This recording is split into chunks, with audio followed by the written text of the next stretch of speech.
하나님 말씀 함께 나누겠습니다. 하나님의 말씀입니다. 경청하십시오. 하나님이여, 내 마음이 확정되었고 내 마음이 확정되었으니 내가 노래하고 내가 찬송하리라. 내 영광이 깰지어다. 비파야 수금아 깰지어다. 내가 새벽을 깨우리로다. 주여, 내가 만민 중에서 주께 감사하며 뭇 나라 중에서 주를 찬송하리다. 아멘. 여러분 혹시 지게 아시나요? 지게. 지게를 직접 접으신 분 계신가요? 우리 자녀들은 아마 지게 잘 모르는 자녀들도 있을 텐데, 지게 한번 사진 보실까요? 추억의 지게입니다. 네, 엄청난 짐을 지고 계시죠. 이야, 대단하다. 근데 요즘 우리 자녀들은 저런 걸 보고 뭐라 그러죠? 엄청난 걸 보면 와, 대박. 우리 자녀들 또 다른 언어가 있죠. 깜짝 놀랄 만한 일을 딱 보면 뭐라 그러죠? 헐. 그렇죠? 예. 우리 부모님들이 자녀들의 언어를 익히시는 것도 괜찮아요. 왜냐하면 문화적인 거니까 자녀들의 문화를 이해한다는 거 참 중요한 일이죠. 대박이고요. 헐입니다. 근데 우리 부모님 세대는 와 그러죠. 농사일 외에도 여러 가지 물건을 지고 운반하던 아주 중요한 생활 도구 중 하나였습니다. 자, 그렇다면 지게는 아시는데 지게 부대라는 말 들어보셨나요? 지게 부대. 지게 부대가 있었습니다. 총을 들고 싸우는 군인들이 군대, 부대인 줄 알았는데 지게 부대라는 게 있었어요. 그것도 6.25 전쟁 중에 있었습니다. 우리나라 6.25 전쟁에는 특수한 임무를 수행하던 부대가 있었는데 일명 지게 부대였습니다. Frame Army 그랬습니다. 공식 부대 명칭은 노무 부대였습니다. 그런데 지게 부대로 그 이름이 더 널리 알려졌습니다. 지게는 한국 사람들만이, 한국인이 가지는 독특한 도구입니다. 이걸 영어로 표현할 길이 없어가지고 미군들이 볼 때 지게 모양이 A자, 영어 알파벳 A와 비슷하게 보인다고 해서 그래서 A-frame 그랬습니다. 그래서 A-frame Army, AFA 부대 그렇게 이름을 붙였습니다. 특수 임무를 수행하는 부대라고 했는데 총이 아닌 지게를 가지고 임무를 수행하는 부대였습니다. 전투를 직접 수행하지는 않았지만은 정말 없어서는 안 되는 부대였습니다. 바로 보급품을 운반하던 부대였기 때문입니다. 여러분들 군인들이 높은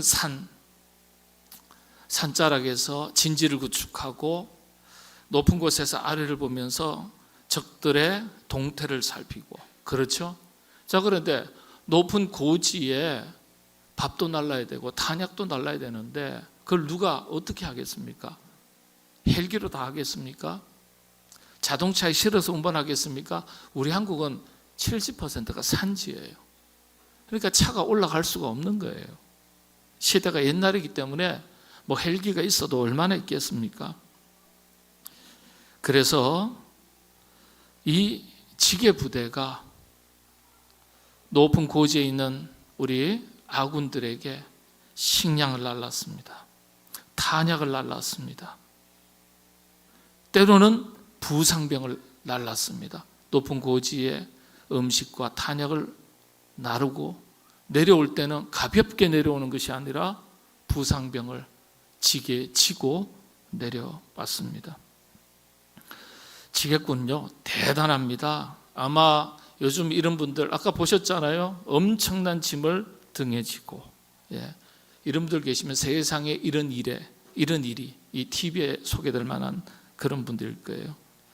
그런데 여러분 제가 자료를 찾아보니까요, 보통 쌀 한 가마 지는 건 뭐 이건 일도 아니에요. 쌀 한 가마가 몇 킬로죠?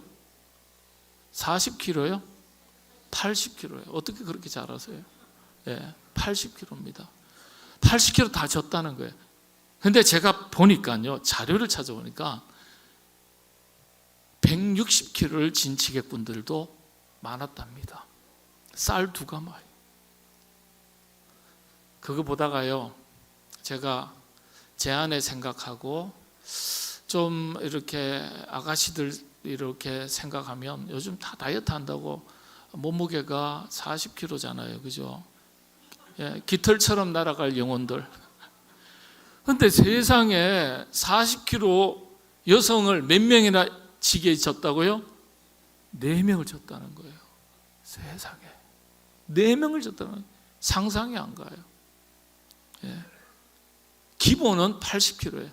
기본은 2명을 지게 지고 오르락 내리락 했다는 거예요. 야, 이분들이 있었기 때문에 우리 국군들이, 아군들이 전투를 지속할 수 있었다는 거예요. 1951년부터 53년 7월 정전 협정 때까지 무려 30여만 명이 지게 부대에 동원되었습니다. 처음에는 젊은 사람들을 징집 대상으로 모집했는데 나중에 보니까 다 중장년층이 담당을 했다는 거예요. 예. 기술이 필요해요. 옛날에 시골에 가보면 젊은 사람들이 지지 못하는 지게를요, 짐을요, 노인 어르신들이 번쩍번쩍 듭니다. 저는 직접 체험했습니다. 저희 할아버지가, 제가 그때 20대 초반인데요, 선산이 있어서, 선산이 좀 높은 곳에 좋은 나무들이 많아서요, 할아버지께서 꼭 집에 쓰실 나무가 필요해서 야, 나무 좀 하러 가자 그러시더라고요. 따라 올라갔습니다. 근데 좋은 소나무, 꼭 집에서 필요한 그런 소나무를 뱄어요.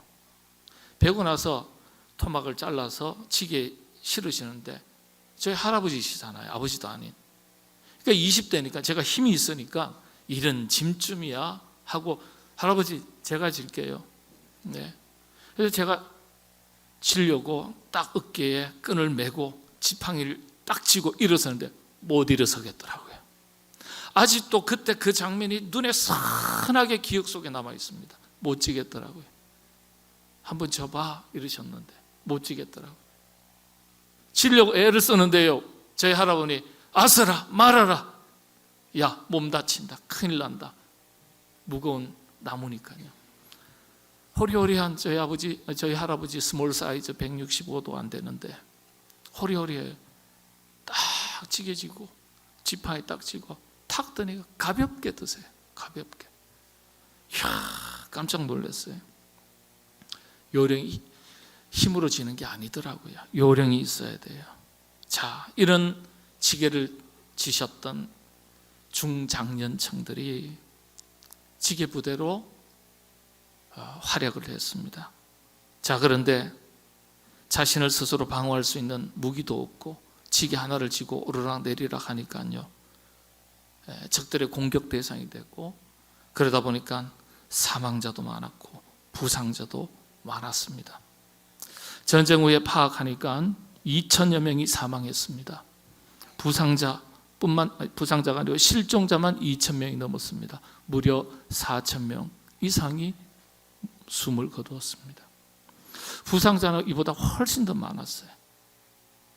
미군 사령관의 증언에 의하면 매일 이분들은요 10마일 정도 떨어진 지점 고지에 100파운드의 무게의 보급품을 운반했다, 그렇게 보고했어요. 10마일이면 16kg입니다. 100파운드는 45kg 정도 됩니다. 순탄한 평탄한 길이 아닙니다. 산길을, 비탈진 길을 오르락 내리락 했습니다. 많은 분들이 목숨을 잃었습니다. 그런데 이런 일을 수행했던 분이 누굽니까? 우리의 아버지예요. 우리의 할아버지입니다. 이분들의 희생과 헌신이 있었기 때문에 오늘 대한민국이 있는 겁니다. 오늘 우리가 자유를 누리고 번영을 누리는 겁니다. 얼굴도 이름도 모르지만은 참으로 고마운 분들입니다. 이분들에 대해서 감사한 마음을 가져야겠습니다.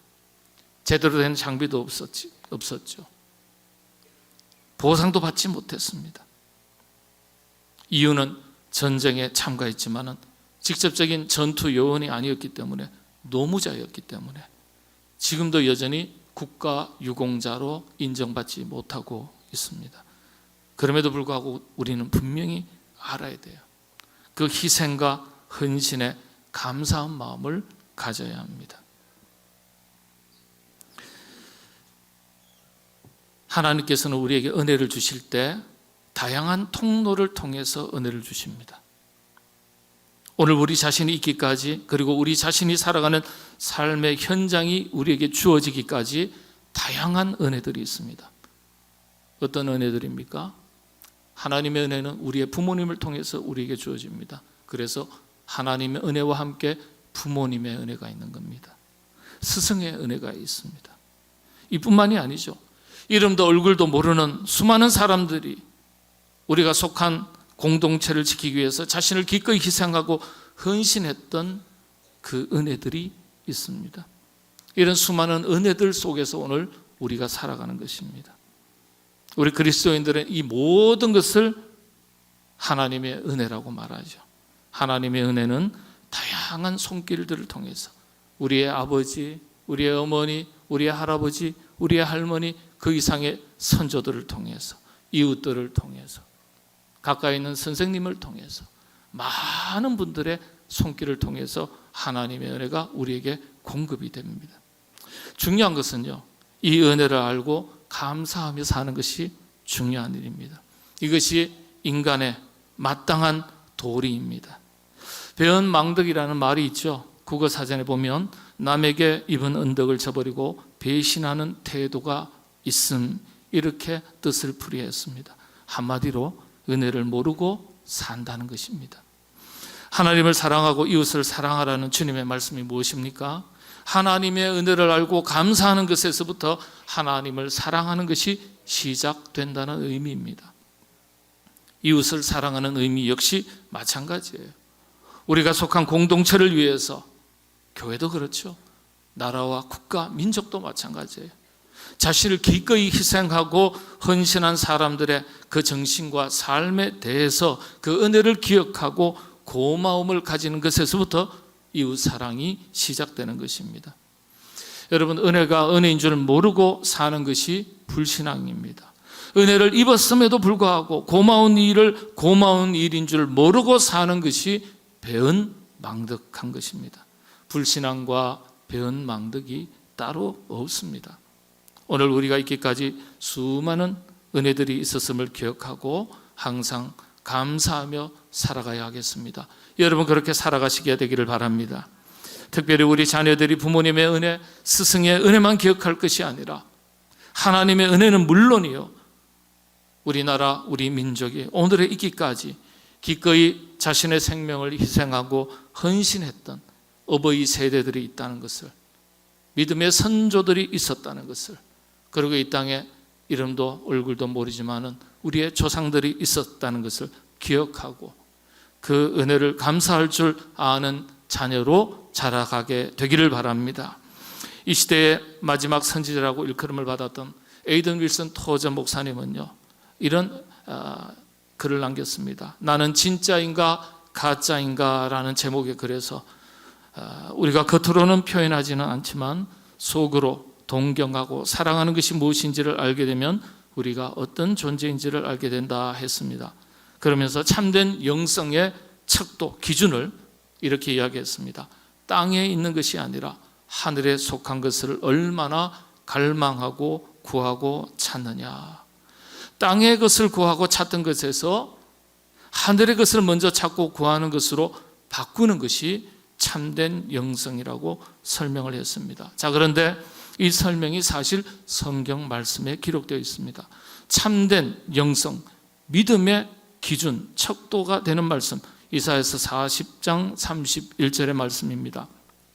우리가 너무나 잘 아는 말씀인데 그냥 읽고 지나갈 때가 많습니다. 오직 여호와를 앙망하는 자는 새 힘을 얻으리니 독수리가 날개치며 올라가는 같을 것이요 다른 박질을 하여도 곤비하지 아니하겠고 걸어가도 피곤하지 아니하리로다.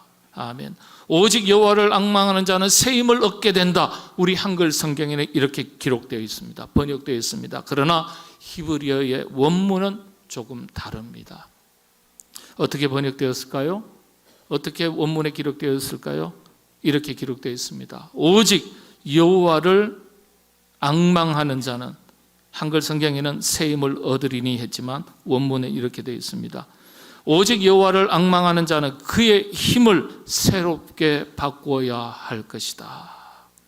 그의 힘을 새롭게 바꾸어야 할 것이다. 정확한 히브리어 원문입니다. 우리 한글 성경 중국 한문 성경에서 번역을 했기 때문에 원뜻을 정확하게 다 담지 못한 경우가 많아요. 자, 계속해서 이렇게 번역이 됩니다. 그렇게 되면 그는 독수리 날개치며 올라감 같을 것이요 다른 박질을 하여도 곤비하지 아니하겠고 걸어가도 피곤하지 아니할 것이다. 여러분, 새 힘을 얻게 된다. 히브리어 원문에는 할라프 코하우 이렇게 기록되어 있어요. 코어 힘을 기르라, 그런 말 듣죠? 코어 힘. 그 말이 히브리어 원어에서 나왔어요. 할라프 코하우. 예. 근데 코하우는 힘이에요. 근데 할라프는 바꾸다, 교환하다라는 뜻입니다. 다시 말씀을 드리면 땅의 것을 구하고 사용하던 힘을 하늘의 것을 구하는 것으로 그 힘의 방향을 바꾸라.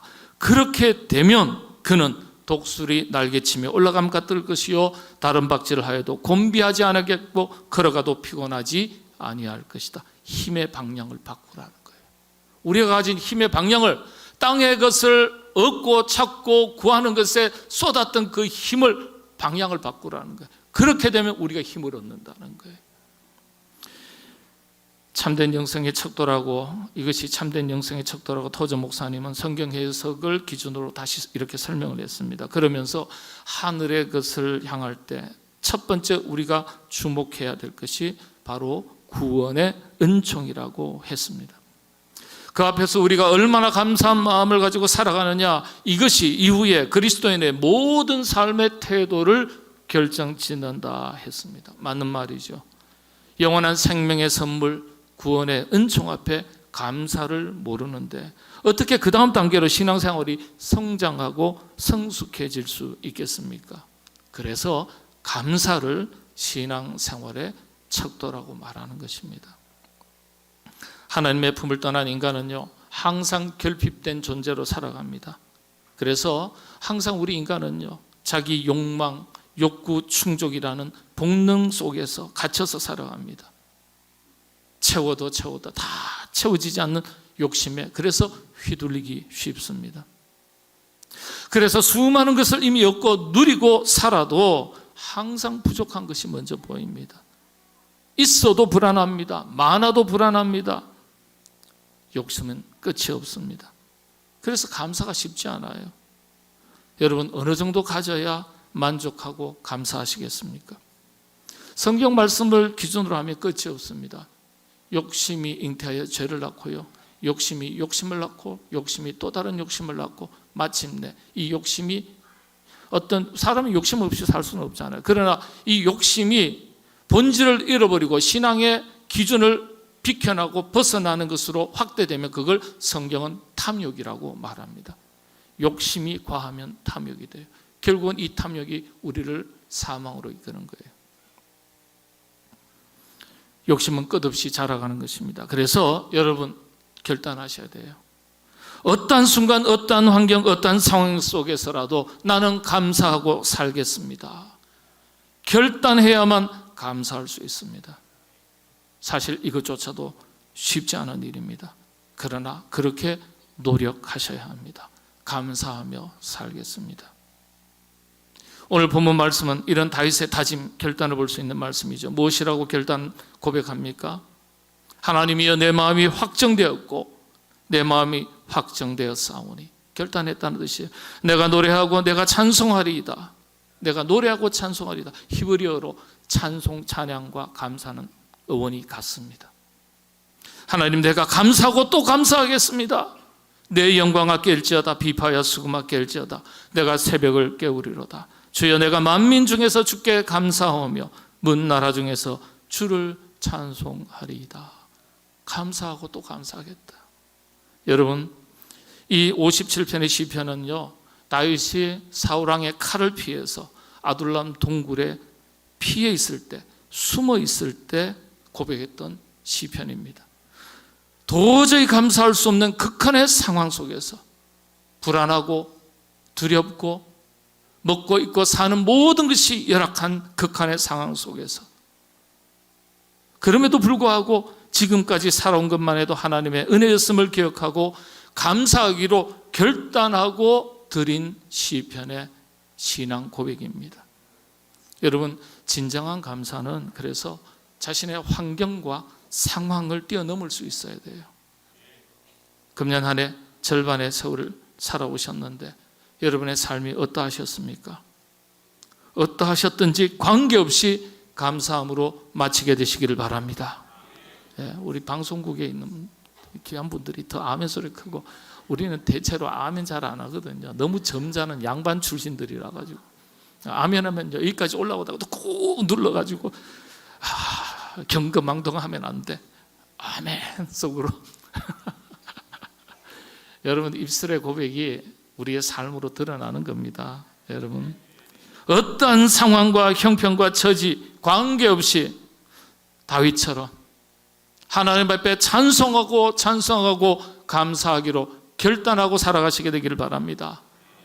그렇게 결단하고 고백하시면요, 하나님께서 더 큰 은혜 주실 줄로 믿습니다. 그런 마음으로 여러분, 이 한 해의 절반을 마치시고 이 한 해의 남은 절반을 믿음 가운데 아름다운 신앙의 고백을 가지고 힘있게 출발하시게 되기를 바랍니다. 기도하겠습니다. 하나님, 다윗의 위대한 고백이 오늘 우리의 신앙 고백이 되게 하시고 우리의 삶으로 이어지게 하여 주옵소서. 어떠한 형편과 처지 환경 가운데 살아왔을지라도 지금 여기까지 살아온 것만 해도 하나님의 은혜인 줄로 믿고 감사하며 살아가게 하여 주시옵소서. 예수님의 이름으로 기도하옵나이다. 아멘.